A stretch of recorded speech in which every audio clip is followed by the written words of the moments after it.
1. Universal and Individual. In the preface to Atma Darshan, Sri Atmananda points out that he takes an approach which brings the universal under the individual. This is what he calls the direct approach, and he distinguishes it from another approach he calls cosmological. In the cosmological approach, an individual person, or jiva, is considered as an incomplete part of an encompassing universe. Hence, that approach is described as one of bringing the individual under the universal. It requires an expansion of consideration to a universal functioning, which is ruled by an all-powerful God, called Ishvara, or which encompasses an all-comprehensive reality called Brahman. Literally, Brahman means expanded or great. When what is considered gets expanded beyond all limitations of our physical and mental seeing, then Brahman is realized. Such expansion may be approached through various exercises that have been prescribed to purify a sadhaka's character from ego's partialities. In particular, there are ethical practices which weaken egocentrism, devotional practices which cultivate surrender to a worshipped deity, and meditative practices which throw the mind into special samadhi states where usual limitations are dissolved into an intensely comprehensive absorption.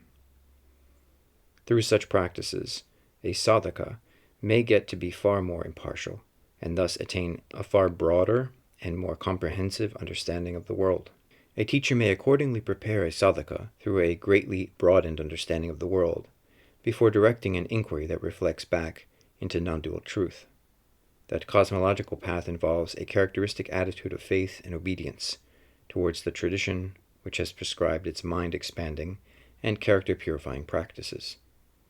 Accordingly, that path has been given public prominence in traditional societies which have been organized on the basis of obedient faith. In the direct approach, a teacher straightaway directs a reflective inquiry from a disciple's current view of world and personality. On the disciple's part, the inquiry depends upon a genuine interest in truth, sufficient to go through the deeply skeptical and unsettling questions of habitual belief on which the disciple's sense of self and view of world depends. This calls for an independent attitude, not taking things on trust, but rather asking questions and finding things out for oneself. For traditional societies, such an independent attitude has been publicly discouraged, for fear of destabilizing the obedient faith that has been needed to maintain the social order. Accordingly, there has been a tendency to keep the direct approach somewhat hidden, away from ordinary public notice. For example, the skeptical questioning of the Upanishads was kept rather hidden until its publication in the last century or two. In the modern world, we have developed a different kind of society, with education far more widespread, and independent questioning encouraged from a much earlier stage of education. So it is only natural that the direct path, or the Vicharamarga, should have been made more public, more famously through Ramana Maharshi. In Sri Atmananda's teachings, there is a continuation of this thread toward independent questioning by the individual sadhaka. Here, each individual person, or jiva, is considered a misleading appearance that confuses self and personality. The questioning is turned directly in, reflecting back from physical and mental appendages to an inmost truth of self, or Atma. The questions turn upon their own assumed beliefs, which take for granted mind and body's mediation, showing us an outside world. Reflecting back from mind and body's outward mediation, the question returns to direct self-knowledge at the inmost center of experience, from where the inquiry has come. As the inquiry turns back inward, all observations and interpretations of the universe is brought back in as well, to an inmost center that is truly individual. All perceptions, thoughts, and feelings must return back there, as they are interpreted and taken into lasting knowledge. Hence this approach is described as one of bringing the universal under the individual. In short, Sri Atmananda's teachings start with the direct inquiry into the Atman side of the traditional equation, Atma equals Brahman. The inquiry is epistemological. It examines the question of what is by asking, how is it known? Examining each object from the inmost standpoint of knowing self, the complete reality of world is reduced to non-dual consciousness, where self and reality, Atma and Brahman, are found identical. And the examination is carried out without need of recourse to traditional exercises of bhakti worship or yogic meditation. In fact, Sri Atmananda often discouraged such exercises for many of his disciples, particularly for those whose samskaras were not already involved with them. Samskara, literally with action, and hence a term used for a tendency of character that an action leaves behind, as a seed of latent potency that gets manifested in what happens later on. Clearly, this approach is not suited to everyone. For many in the modern world, traditional practices of religion and meditation are of much needed value. In recent times, roughly complementary with Sri Atmananda, the traditional approach has been taught by great sages like Kanchi Swami, Chandrasekharananda Sarasvati, and so also Ananda Miyama, for whom Sri Atmananda had great respect. In fact, Sri Atmananda made it very clear that his teachings were living ones, meant specifically for his particular disciples. He was quite explicit against the institutionalization of such teachings, saying that the only proper institution of Advaita must be the living teacher, if one insists on talking of an institution at all. So as I go on to further postings about the Prakriyas that Sri Atmananda taught, it should be understood that these are only the reports of a particular follower, whose reporting is inevitably fallible. Some published works of Sri Atmananda, or concerning his teachings, are indicated below. 1. Atma Darshan and Atma Nivritti, each in Malayalam, and English versions, the English versions translated by Sri Atmananda himself.